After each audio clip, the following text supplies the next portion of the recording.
Hi, welcome to my video. I'm Jennifer Roberts. You're catching me on my YouTube channel, True Divine 44. You can also get me on my Facebook page, True Divine 44, and it is the True Divine for both Instagram and Twitter. Any likes, shares, subscribes, comments are greatly, greatly appreciated, and much love to everybody who's doing that thus far. I'm putting out as much free content as I can to help support, guide, and inspire. It is general, so take what resonates. I combine the energy work that I do and the tarot work that I do to bring a narrative to you to help guide you on your day, to help you navigate the energies within you best, around you and within others. Sometimes even just to contemplate the day after the day is past, to make sense of what's happened and what can be harnessed and what needs to be let go of. So this is for the 20th of October 2020. So we've got the Two of Pentacles in reverse on the bottom of one of the decks. Now this speaks to the Two of Pentacles has come out a lot over the last few weeks. The balancing of two worlds, the need to be brave enough and have faith in self enough to go for the one world that was calling you most, made sense to you most, that your intuition was drawing you towards, and letting go of the others, i.e. in business, spreading yourself real thin because you have the lack mentality of, that I need to do this just in case this other thing that I'm really passionate about does not work. That being counterproductive, because again, that feeds into the lack mentality. So we see that the Two of Pentacles, that's just for example, the Two of Pentacles coming up in reverse as an underpinning energy on the bottom of the deck, that it's sort of come to a head for those people that resonated with the Two of Pentacles in previous weeks. In that maybe the brave step wasn't taken, and so we see the collision of the two worlds, the juggling of the two worlds, collapsing, two worlds colliding, maybe where you've been trying to maintain a position on the face of one thing, but actually the reality being very different, or whether you've been trying to maintain two separate lives. A love for something else or someone else, and a life with someone else or for something else. The two worlds collide. And so with that underpinning energy, we see that a lot of people are experiencing the fallout of the collision of these two worlds that we've tried to keep separate. We've tried to maintain on both ends, but there's been the inevitable wearing out, wearing thin, and bang, the energies are of collision. We know that the energies are of collision anyway, and above planetary alignments, regarding, the planet of war, Mars being very, very active. And so we know that there is that energy that is also impacting upon this collision course that we may be feeling today. So to go further ahead with that, we've got the Hermit in reverse and the Knight of Swords, clarifying the Hermit. So again, this speaks to the people who have maybe been resonating with the Hermit card, but maybe not been taking the call to go within, to do the inner work, to find which direction you really need to throw yourself wholeheartedly into regarding the Two of Pentacles. And still there's this energy of the charging forward with the Knight of Swords. Now this speaks of truths coming to you thick and fast regarding the fallout of your action or non-action, or it speaks to you still trying to channel your way through this energy, which is not going to work. The Hermit is calling you in order to align yourself. Excuse me, got a fluff. Align yourself with the energies that need to be heard, that need to be felt, that need to be transmuted through, to get to that inner work that will cause you to be in a balanced state, to be able to be brave enough to go for what you're really passionate about, whatever that may be for you. It may even mean that, there's outside forces, outside people coming in with some home truths, charging through your inner plane, the very part that you've hidden away from self, let alone other people. the dark corners of self that you've been avoiding even admitting to self, let alone others, that the energies outside of you, people outside of you, are coming in with these what they would see as their truths, or giving you some home truths. So we see that there's a collision here again, with these two very opposite end of the spectrum energies. The Hermit card being a major arcana, for me, the Hermit card always represents the blind warrior. He does not need to see.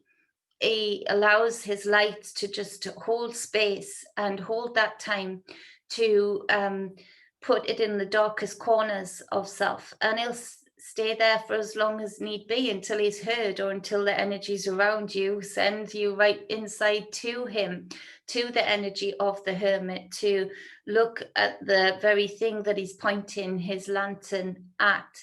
And this is you being the Hermit, of course. When I say he, it's for just a depiction of the energy, in that it is a divine masculine energy. It is an action energy, but it is a very quiet, subtle, yet strong energy, in that you can try and avoid the Hermit as much as you like throughout your life. He's just going to be in there within you, in those corners of self, holding that lantern, never getting tired of doing so, until your life path, until your journey allows you to come up either with enough inner standings, enough knowings, or collision courses, as we see today in this reading, to take you within into the very corner that he's holding his lantern up to for you to look at.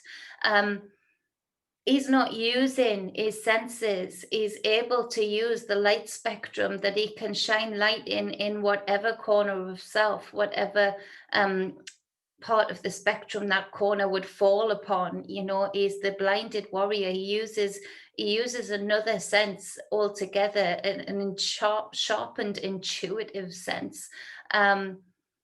And so when we feel that inner calling for the Hermit, we best hear it, and we best look at it. We best go within and sort out what is there to be sorted out. Or we will see the Two of Pentacles in reverse. We'll see the Knight of Swords charging through us, and feel like we're being literally charged through by this chariot here at great speed. And of course, at that point, we're accepting and allowing other people's perspectives into the situation. Because if we'd done the inner work before this, then other people's perspectives wouldn't even come up, because we would have chosen the right path for us, and that being done would be done. You know, you don't give that invitation for those to come in and intrude. So we see the Nine of Rods, Nine of Wands, fire. This came up yesterday, I believe, and this speaks again, just like yesterday, to take that time out to look at how you possibly get to the 10 of Wands. You know, what do you need to do to end this burdensome cycle in your life that has been a heavy cycle in your life? Again, however that resonates with you, you see this guy taking a pause. He's all battered up, he's banged up like myself, he's all bruised up. You know, he's worked hard to get to this point, and can feel and just knows that things aren't going as they should. So he needs to take that time out to contemplate, which way do I go with this? How do I go forward with this? I don't want to go backwards. I'm going to continue forwards, but I'm going to take this much necessary, much needed time to ground myself and look at which direction do I go in? What does the next action need to be to acquire the next wand, to take it into the 10 of Wands, to end this cycle that has been so tough to get through. Wow, I've got such fluff somewhere, and it's hiding every time I go to look for it. So and it's very easy.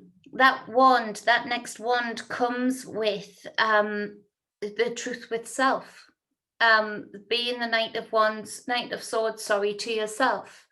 To turn this Hermit card the right way up, speak truthfully to yourself.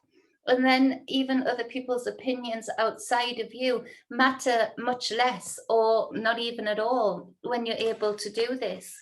There's nothing they can sort of come and say to you that will put you in that fear response, in that submissive response, because there's nothing that you're not willing to say, well, yeah, course, that's what happened, or no, really, that's not what happened, or yes, that's how I feel, or no, really, that's not how I feel. Because once you've admitted it to self, that's the hardest part.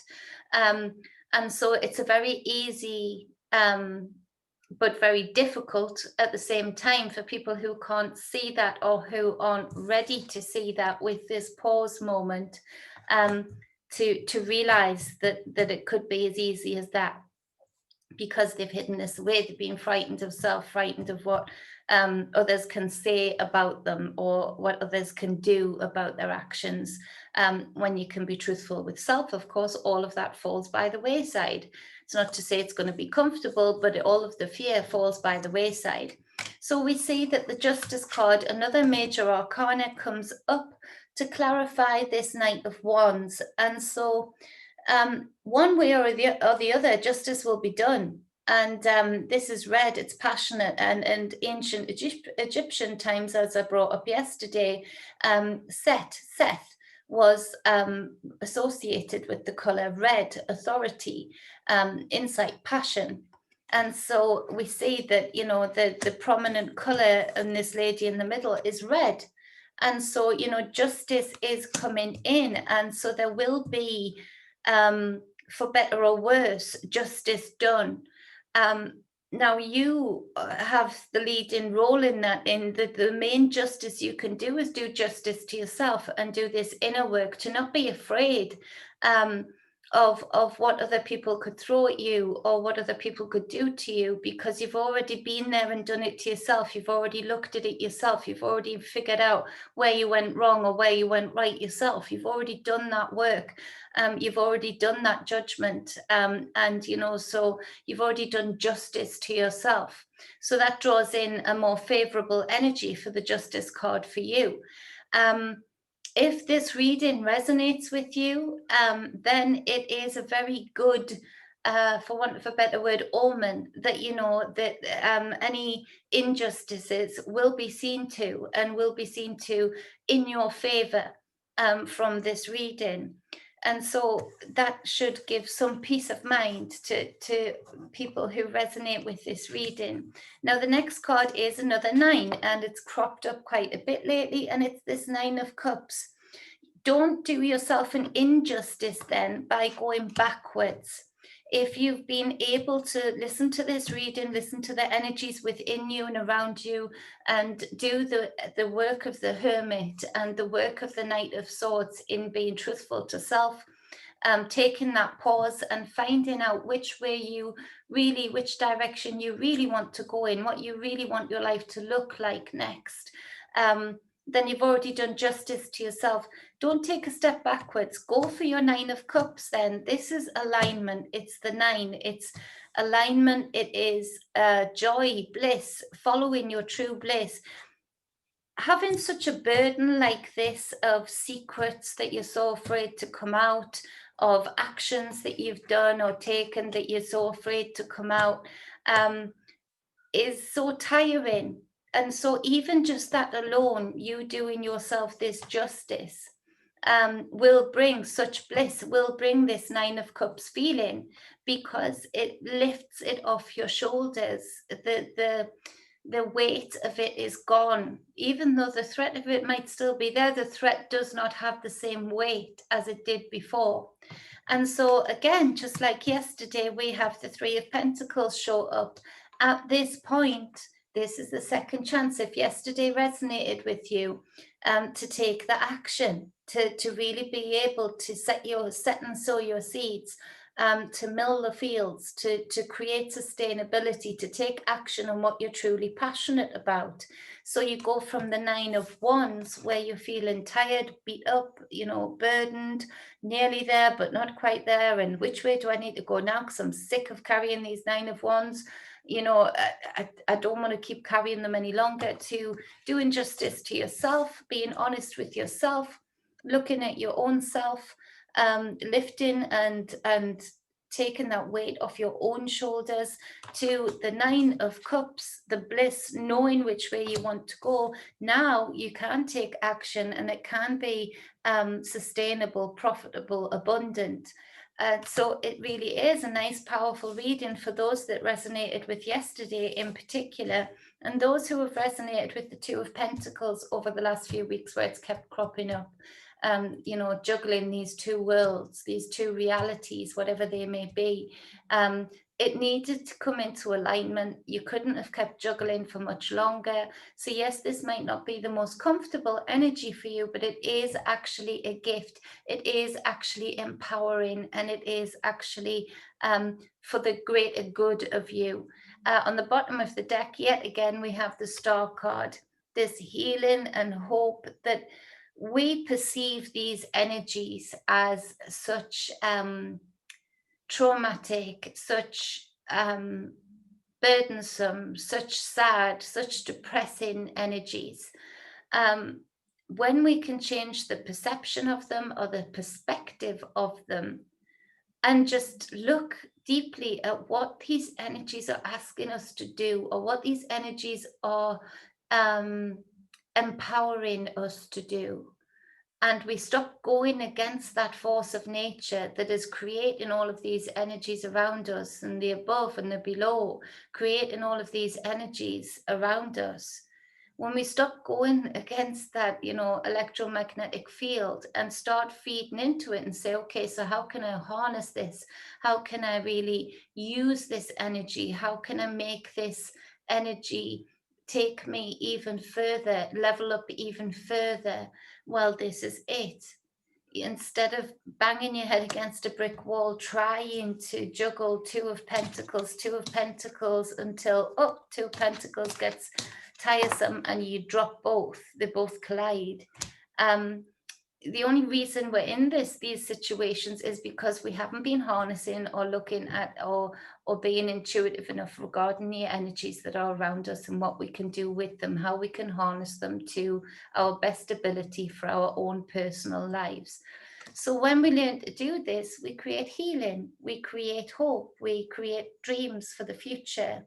Again, write down your dreams. A lot of things going on in the dream realm. This is a powerful day for those that choose to see it this way. And it is a culmination of a long and drawn out life cycle that has felt burdensome, that has felt difficult to manage. And although it might feel difficult and uncomfortable to know that, well, that's it, it's all out on the table. The worst thing you can do right now is try and cling on and try and create illusion, try and lie to yourself and others to stay, to try and maintain the status quo. That's the worst thing you could do to harness these energies. These energies will spit you back out again if that's the case. So I hope that helps. If you'd like a personal reading with me, you can hook up with me at truedivinemedia@gmail.com, or you can private message me at truedivine44. You can also do the same for any spiritual guidance sessions or energy work sessions. Just hit me up, put in the header, what kind of session you want to book in for. With the personal readings, we do go deep. I am unapologetic as to what I say in them. I find that if I'm going to be of the greatest service to you, new clients and old clients, I can only be brutally honest, and that's not in a way of a demeaning way at all. It's in an uplifting way that I feel if you come to me, that's my responsibility. So you can know that if you come to me, that is what you're going to get. Much love. Stay balanced, stay whole. Love you all. Thank you for listening. Mwah.